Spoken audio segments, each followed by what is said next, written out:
ఓ తమరా, రండి. నమస్కారం. నమస్తే, రండి కూర్చోండి.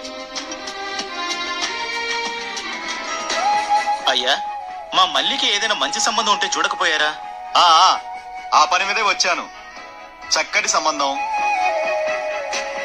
ఆ అబ్బాయి చాలా బాగుంటాడు. మీ మల్లికి ఈడు జోడు కూడాను. చాలా సంతోషం. మరి కట్న కానుకల సంగతి? అబ్బే, అలాంటి సమస్య లేదు. పెళ్లి కొడుకు పట్నంలో పుట్టి పెరిగాడు. ఆదర్శ భావాలు కలవాడు. మంచి కుటుంబం.